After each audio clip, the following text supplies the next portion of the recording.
The wind hit different in southeastern Pennsylvania in 1842. Hans Herr learned that his first winter when his cattle froze inside his timber barn and ice formed on the water buckets. He had built exactly like every English colonist was taught. Flat ground, timber frame, stone footings, standard, and trusted. When temperatures dropped to 15 degrees below zero, dozens of cattle died on neighboring farms using the same proven method. The next season, Hans quietly dug his barn into a south-facing hillside instead of raising it above ground. Neighbors mocked, building in a hole? But when the freeze returned, Hans's underground barn kept his herd alive while standard barns became ice boxes, eventually feeding the entire village through winter. Today we'll break down the exact techniques behind this result. What did Hans understand about earth and temperature that every other builder missed? The limestone ridge that cut through Lancaster County held secrets in its weathered face that most settlers never bothered to read. Hans Herr had learned to read stone during 23 years in the Palatinate, where his family carved wine cellars into hillsides that stayed cool in summer and never froze in winter. The German immigrants who settled along this particular ridge in the 1730s understood Earth differently than their English neighbors. But by 1842, the pressure to build fast and build cheap had convinced most of them to abandon the old ways. Hans walked the settlement that autumn, watching his English neighbors race to finish their barns before snow. Thomas Barker hammered the last boards onto his timber frame just 30 yards from where Hans stood, considering his own empty pasture. Barker's barn sat square on level ground, its foundation stones barely 8 inches thick, raised clear of the earth on wooden sills. The design followed every recommendation in the Pennsylvania Colony Building Manual: accessible to wagons, quick to frame, minimal excavation required. 3 other farms within a mile had built identical structures that season, each completed in fewer than 3 weeks. The logic seemed unshakable. Level ground meant easier hauling of materials and simpler foundation work. Timber framing could be cut and fitted by any carpenter trained in English methods. The raised foundation kept the wooden sills away from ground moisture and rot. Most importantly, the entire structure could be enclosed and weatherproof before the first hard freeze, a critical advantage when winter arrived early and stayed late. Hans understood the appeal, but his hands remembered different work. In the Rhine Valley, his grandfather had taught him to watch how water moved across a slope, how earth held temperature, how stone conducted cold. The wine cellars of his youth maintained steady temperatures year-round, not through heating but through mass and earth contact. When he touched the thin foundation stones of Barker's new barn, he felt how quickly they would transfer outside cold directly into the structure. The winter of 1843 to 44 arrived with unusual severity. By December, temperatures had dropped well below normal ranges, and by January, the cold had settled into a pattern that would hold for weeks. Hans watched the transformation of his neighbors' barns from shelters into traps. The thin foundation stones conducted ground frost directly upward into the wooden framework. Wind found every gap in the timber walls and drove through the structures like water through a sieve. The raised floors, designed to prevent rot, instead created open spaces beneath the animals where cold air pooled and circulated. Barker lost his first cow on the 15th of January. Hans found him that morning standing in his barn doorway, staring at the frozen carcass in the center stall. The animal had huddled against the south wall during the night, but the wall itself had become a sheet of ice where moisture from the cattle had frozen against the inner boards. By February, Barker had lost 8 of his 15 head. Samuel Boyer, whose farm sat just over the eastern ridge, lost 9 of 12. A third neighbor, whose barn followed the same design, watched helplessly as his remaining cattle grew thin and weak, burning their body fat just to stay alive in the frozen structure. Hans had spent those winter weeks studying his neighbor's failures and remembering his grandfather's teachings. Earth held temperature more steadily than air. Stone, when thick enough, stored warmth during the day and released it slowly at night. A structure that worked with these natural principles rather than against them could maintain livable conditions even when the air outside turned deadly. When spring arrived and the dead animals were buried, Hans announced his intention to build differently. The response was immediate and predictable. Barker, rebuilding his own barn, called the plan wasteful. Building a barn in a hole? He said, watching Hans pace off the south-facing slope behind his house. Waste of time and rock, you'll be behind come winter. The local building suppliers shared Barker's skepticism. Extra stone meant extra cost and extra labor. Excavation required time and tools that most settlers preferred to spend on other projects. The county building advisor, making his rounds that spring, paused at Hans's site and shook his head. "We build flat for speed," he said. "Hillside barns are past fashion, old country thinking."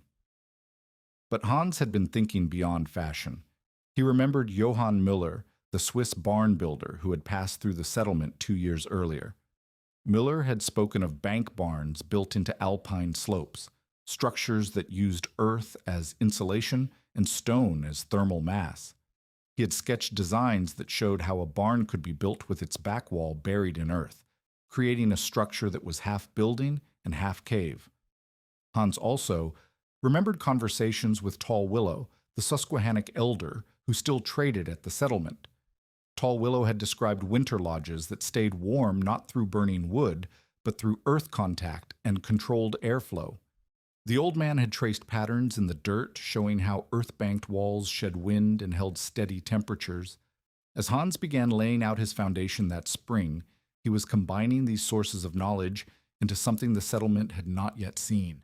His plan called for excavation 3 feet deep into the hillside, with the south wall of the barn sitting partially below grade. The foundation would be built of limestone blocks, not 8 inches thick like his neighbors' barns, but 2 feet thick on the earth-banked side. The excavation alone took him 6 weeks. Neighbors passing by shook their heads at what they saw as wasted effort. Hans could have built a standard barn in the time he spent just digging the foundation pit. But as he worked, he was thinking not just of the coming winter, but of winters beyond that, and of the larger system he would need to create to make this approach work completely. The foundation was only the beginning. Hans knew that earth contact and stone mass would solve the basic problem of heat loss, but he had not yet worked out the details of ventilation, drainage, or animal management that would make the system complete. Those refinements would come through trial and testing. For now, he was building the platform on which everything else would rest. By late spring of 1843, Hans had finished his excavation and begun the precise work of laying stone. The limestone he quarried from his own ridge came in blocks that averaged 18 inches long and 12 inches wide, each piece heavy enough that moving them required careful planning. Unlike his neighbors who set their foundation stones in single courses with mortar joints every 6 inches, Hans built his walls in what the Swiss called mass construction, multiple courses of stone laid in overlapping patterns that created continuous thermal mass. The south wall, which would bear against the hillside cut, required the most material. Hans built this foundation 2 feet thick using the largest blocks as a base course, set directly on undisturbed earth, then building upward in layers that stepped back slightly into the hillside. Each course was bonded with lime mortar mixed with sand from the creek bottom, but the real strength came from the way the stones locked together in a pattern Johann Müller had shown him. Every third stone ran perpendicular to the wall face, tying the outer and inner courses together into a single structural mass. The north wall, which would stand free, needed different treatment. Here Hans built to 18 inches thick, still far heavier than the standard 6-inch footings his neighbors used, but proportioned to match the thermal load it would carry. This wall rose 4 feet above the sea, excavated floor level, creating a basement space that extended under half the barn's footprint. The junction between north and south walls required careful stonework, with cornerstones that interlocked to prevent any separation under frost pressure. But stone alone would not solve the water problem that had destroyed other attempts at earth contact building in the region. Hans had seen barns in Germany fail when spring thaws drove water behind stone walls, creating pressure that could crack even the thickest masonry. The solution required what builders called French drainage, a system of crushed stone and channeled flow that intercepted water before it could reach the wall. Hans began this work by digging a trench 18 inches wide along the entire length of his south foundation wall. This trench extended 6 inches below the foundation base and sloped toward the eastern end of the barn, where the natural grade would carry water away from the structure. Into this trench, he placed layer after layer of crushed limestone, each piece no larger than a man's fist, creating a porous bed that would collect water and channel it toward the outlet. Over the crushed stone, Hans laid a course of flat field stones, creating a continuous drain channel that ran the full length of the wall. This channel connected to a stone-lined ditch that led downhill to a natural swale 200 feet from the barn. The system was designed so that any water reaching the foundation area would flow into the crushed stone bed, travel along the channel, and exit the site without ever pressing against the wall itself. Above this drainage system, Hans built what he called the frost wall, the portion of the foundation that would protect the structure from ground freezing. In Pennsylvania, frost could penetrate 30 inches deep in a severe winter, and any foundation that sat within this zone would shift and crack as the ground expanded and contracted. Hans's foundation extended 4 feet below grade, placing the base well below the frost line, but the critical element was the backfill material he used around the excavated walls. Instead of simply pushing the excavated soil back against his finished stone walls, Hans created a layered backfill system. Against the stone, he placed a 6-inch layer of coarse gravel that would drain quickly and never hold water that could freeze. Over this went a layer of sand mixed with lime, which would pack tightly but remain stable under frost action. Only the outermost layer consisted of soil, and this was mixed with compost and ash to improve drainage and prevent the clay content from expanding when wet. The thermal principle behind this foundation system required understanding how earth and stone behave differently than wood and air. Thomas Barker's barn sat on wooden sills that conducted cold directly from the frozen ground into the timber frame above. The thin stone piers under the sills provided minimal thermal mass and actually helped transfer ground cold upward through conduction. Hans's massive stone walls worked in reverse. They absorbed heat from the earth during warmer periods and released it slowly during cold spells, moderating temperature swings rather than amplifying them. To test this principle, Hans buried clay pots at different depths near his foundation site and monitored water temperatures throughout the previous winter. At 18 inches deep, water froze solid during the cold spells. At 30 inches, it cooled but never quite froze. At 4 feet, the temperature remained steady around 45 to 50 degrees Fahrenheit, even during the worst weather. His foundation walls would tap into this stable earth temperature and use it to moderate the air temperature in the barn above. The construction required 3 months of careful work, far longer than any neighbor had spent on foundation work alone. Hans shaped and fitted each stone by hand, mixed his mortar to specific proportions he had learned from watching Swiss masons, and tested each course for level and true alignment. Samuel Boyer stopped by in midsummer and calculated that Hans had used over 40 tons of stone for foundation work that could have been completed with 4 tons using standard methods. But when Hans finished his foundation work in late August, he had created something fundamentally different from anything else in the settlement. His foundation walls formed a continuous thermal mass that extended from 4 feet below ground to 4 feet above, creating 8 feet of stone thickness between the earth and the barn interior. The drainage system meant this mass would stay dry and stable regardless of weather conditions. Most importantly, the foundation was designed to work with earth temperature rather than fighting against it. When Johann Müller returned through the region that autumn, he examined Hans's foundation work and nodded approvingly. "In Bern," he said, "we build the same way, but we say, the first 2 years you build for the earth. After that, the earth builds for you." Hans was about to discover what that meant when the real testing began. With his foundation complete in late August, Hans faced the challenge of building walls that could contain the thermal advantage he had created below ground. Standard timber frame construction used walls that were essentially hollow shells, vertical posts with horizontal girts, filled with nothing but air and covered with single-thickness board siding. These walls conducted heat outward as efficiently as a chimney drew smoke upward. Hans needed to create above-ground walls that would complement his earth-banked foundation rather than undermining it. The south wall presented the most complex challenge because it had to integrate with the hillside banking. Hans extended his stone foundation walls up another 3 feet above grade level, creating a continuous masonry wall that rose 7 feet total from the foundation base. But instead of stopping there, he built this wall to work with the natural slope of the hillside, allowing earth to bank against the exterior stone surface up to a height of 4 feet above the barn floor. This created a wall system unlike anything his neighbors had built. The exterior face consisted of stone extending from foundation to roof line. The middle layer was the earth banking, 3 feet thick at its deepest point, and tapering upward to ground level. The interior face was stone again, but here Hans added a critical innovation. He built a series of air channels into the stonework itself. These channels, each about 4 inches wide and running vertically up the interior face of the south wall, created what builders called thermal chimneys. Warm air from animal body heat would rise naturally through these channels, distributing heat along the entire height of the wall and preventing cold spots where frost could form. The channels also allowed Hans to monitor the wall's performance. If ice formed in the channels, he would know the wall was losing too much heat. If they stayed clear, the thermal system was working. The north wall required completely different construction because it stood free of earth banking and faced the prevailing winter winds.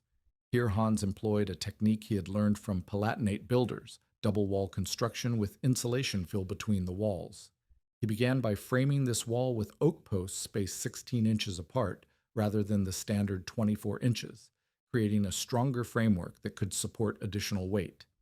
Between these posts, Hans built an inner wall and an outer wall, each constructed of rough-hewn oak planks, 1 inch thick. This created a cavity 8 inches wide that ran the full height and length of the north wall. Into this cavity, Hans packed what the Germans called Lehm, a mixture of clay, sand, lime, and chopped straw that dried to form solid insulation. The clay provided thermal mass, the sand prevented cracking, the lime acted as a binder and moisture control, and the straw created air pockets that slowed heat transfer. Hans mixed this lehm in precise proportions: 3 parts clay-rich soil from the creek bank, 2 parts sand, 1 part lime, and chopped straw equal to half the volume of the other materials combined. He added just enough water to make the mixture workable, then packed it into the wall cavities in layers, tamping each layer solid before adding the next.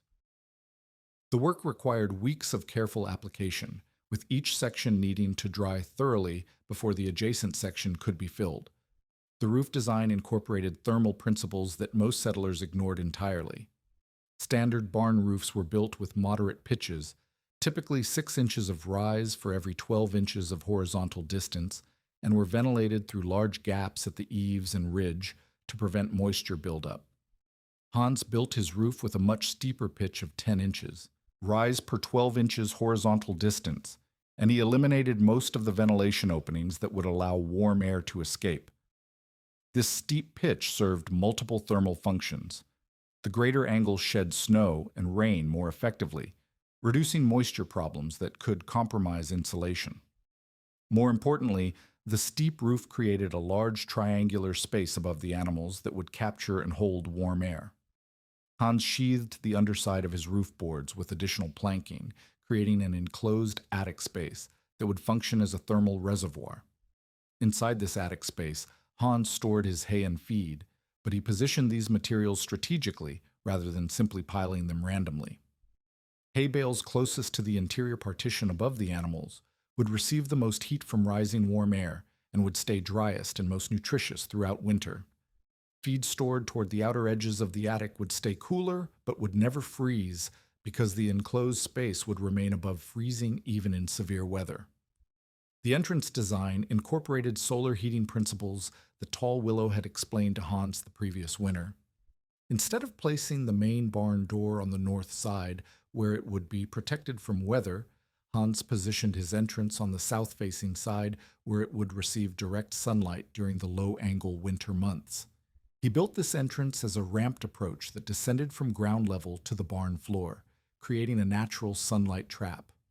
During winter days, even when outside temperatures remained below freezing, the south-facing entrance would collect solar energy and funnel warmed air into the barn interior.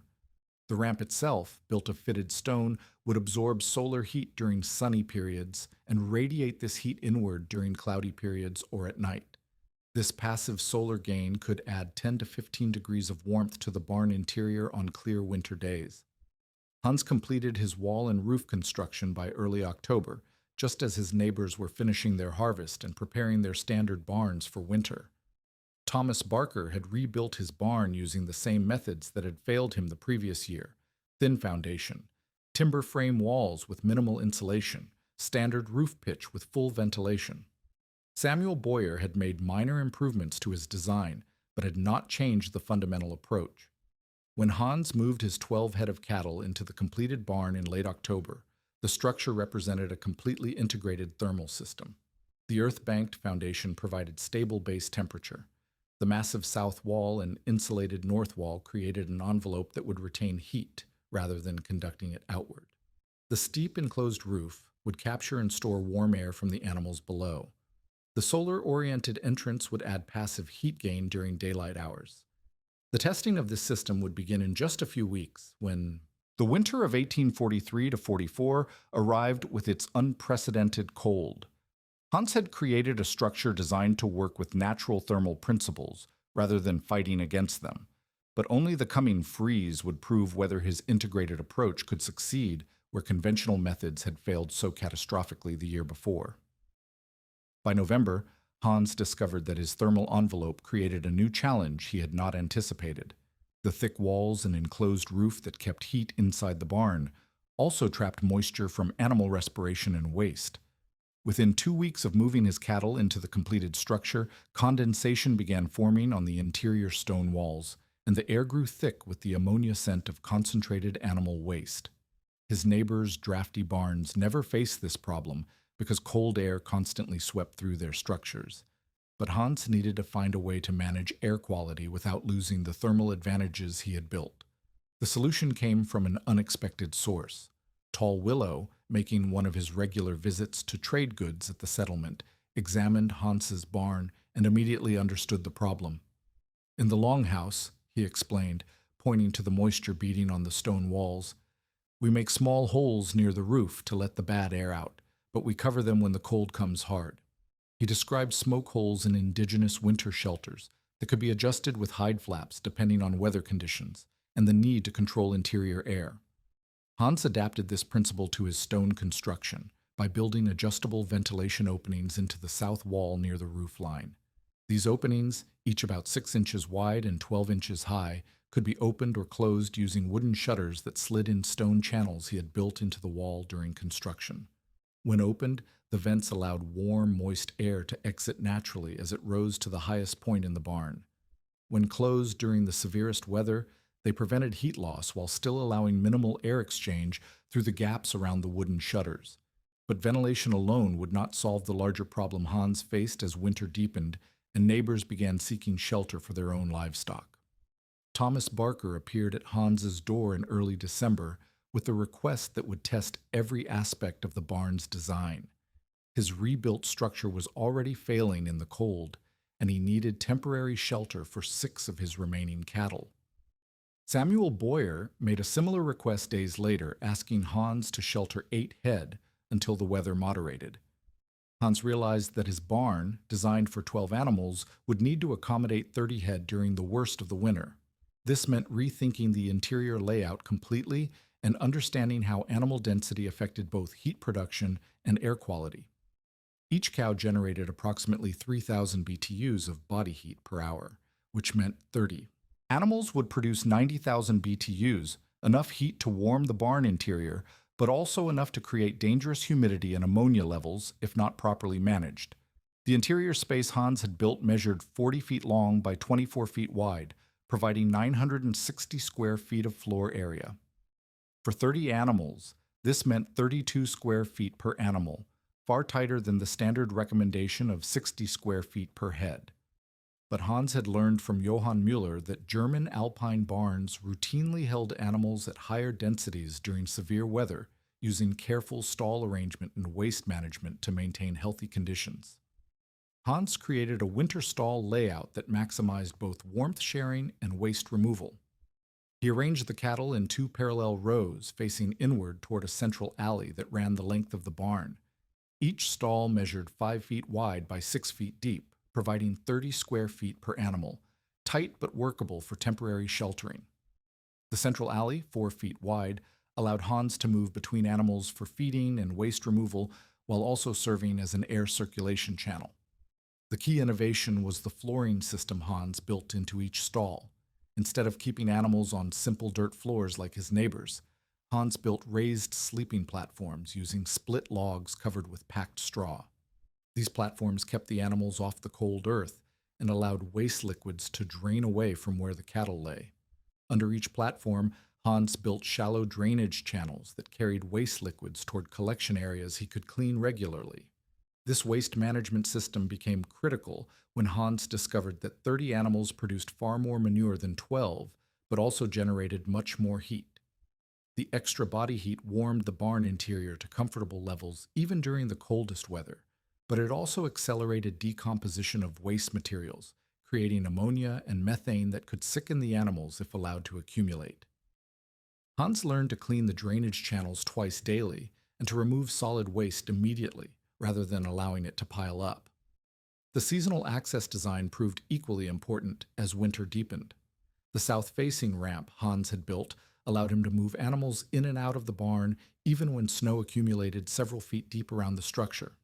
But more importantly, the ramp served as a thermal airlock during the coldest periods. Animals entering the barn would walk down the stone ramp, which absorbed solar heat during daylight hours and stayed several degrees warmer than the surrounding ground temperature. Hans also discovered that the ramp entrance allowed him to control which animals received the warmest locations inside the barn. During severe cold snaps, he moved the weakest animals to stalls closest to the earth-banked south wall, where temperatures stayed most stable. Stronger animals occupied stalls along the north wall, where they could tolerate greater temperature variation. The central alley provided the warmest air circulation, so Hans positioned pregnant cows and young calves in stalls with the best access to this heated airflow. The feeding system required careful coordination with the ventilation and spacing arrangements.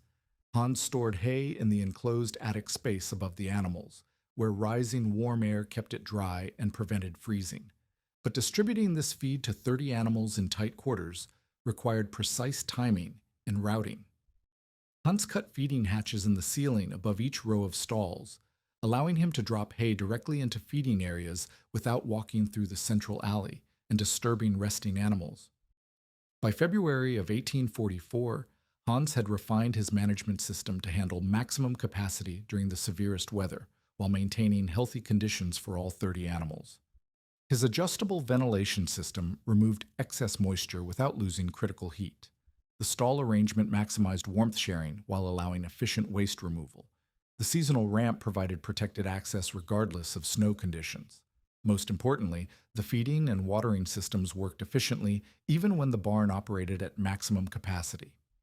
When Johann Müller returned through the settlement that spring, he examined Hans's winter management system and pronounced it sound. "In Bern," he said, "we say that any fool can shelter animals in good weather. The skill shows in bad weather." Hans had demonstrated that skill, but the real test would come when the winter of 1844 to 45 arrived with even greater severity than the previous year. The winter of 1845 arrived early and settled into a pattern that would break records across Pennsylvania. By the third week of December, temperatures had dropped to 20 degrees below zero and showed no signs of moderating. Hans watched his neighbors prepare for what weather-wise settlers recognized as potentially the worst freeze in living memory. The real test of his integrated system was about to begin, but this winter would also reveal weaknesses that Hans had not anticipated during his planning and construction. The first critical challenge emerged not from temperature, but from feed preservation during extended extreme cold. Hans had stored his hay in the enclosed attic space where animal heat kept it dry, but when temperatures dropped below zero for weeks at a time, even the heated attic space began to lose warmth at night. Hay that had remained perfectly dry and nutritious during shorter cold snaps began to develop ice crystals that damaged the plant fibers and reduced its digestibility. Cattle that could not extract full nutrition from damaged feed would weaken quickly and become vulnerable to disease and death. Hans solved this problem by adapting a technique Tall Willow had mentioned for preserving food during harsh winters. He created what he called feed caches, small insulated chambers built into the warmest sections of his attic space, directly above the areas where the most animals were housed. These chambers, each about 4 feet square and 3 feet deep, were lined with additional straw insulation and fitted with tight wooden covers that could be opened only when feed was needed. Inside these feed caches, Hans stored his highest quality hay in compressed bales that excluded air and moisture. The combination of animal heat rising from below, insulation around the cache walls, and compressed storage prevented ice formation even during the most severe temperature drops. Each cache held enough feed for 3 days, allowing Hans to maintain feed quality while using the bulk hay storage in the main attic for less critical periods. But feed preservation became secondary when the cold reached its most dangerous phase in late January. For 4 consecutive weeks, nighttime temperatures dropped to 15 degrees below zero, and daytime temperatures never rose above zero. This sustained deep freeze created conditions that no barn design in the settlement had been tested against. Even Hans's carefully planned system faced challenges that pushed every component to its limits. Thomas Barker's rebuilt barn failed completely during the second week of the freeze. The timber frame contracted so severely in the cold that gaps opened between wallboards, creating wind tunnels that made the interior colder than the outside air. By February 1st, Barker had lost 14 of his 18 remaining cattle. Samuel Boyer's barn, though better built than Barker's, lost 9 of 15 animals when his shallow foundation shifted under frost action and cracked the walls, allowing deadly drafts to sweep through the structure. Hans faced his own crisis during the 3rd week of the freeze, when he discovered that even his massive thermal envelope could not maintain adequate warmth for 42 animals, his own 12 plus 30 from failing neighbors' barns, without supplemental heating. The earth contact foundation and insulated walls kept interior temperatures around 35 degrees Fahrenheit, far better than his neighbors' barns, but still too cold for optimal animal health during such prolonged, severe weather. The solution came from combining 2 principles Hans had not previously integrated. He began burning small, controlled fires in metal braziers positioned strategically within the central alley of his barn. But instead of simply adding heat, Hans used these fires to create thermal circulation that multiplied their warming effect. The fires warmed air that rose through his roof thermal chimneys, then circulated back down through the adjustable wall vents, creating continuous air movement that distributed heat throughout the entire barn interior.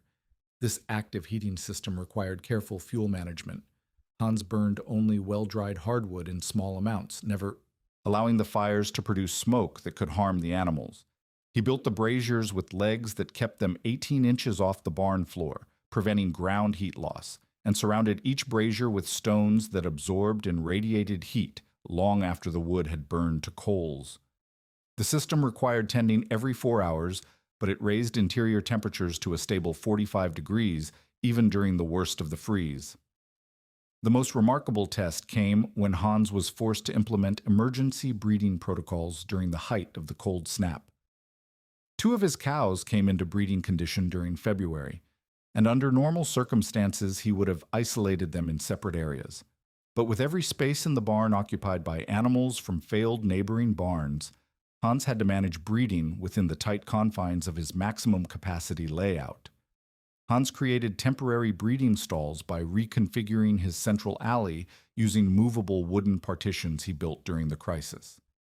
These partitions, made from split logs and designed to be assembled quickly without tools, allowed him to isolate breeding pairs for the necessary periods while maintaining access to feed and water for all other animals. The partitions also helped control airflow around the brazier heating system, directing warm air where it was needed most.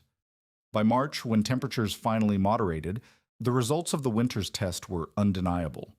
Hans's barn had sheltered 42 animals through 4 weeks of 15 below zero weather with 0 deaths and no serious illness. His integrated system of earth contact foundation, thermal envelope, controlled ventilation, systematic animal management, feed preservation, and emergency heating had succeeded under the most severe conditions any settler could remember. The contrast with conventional methods could not have been starker. 3 neighboring farms using standard flat-ground timber construction had lost a combined total of 32 animals out of 48.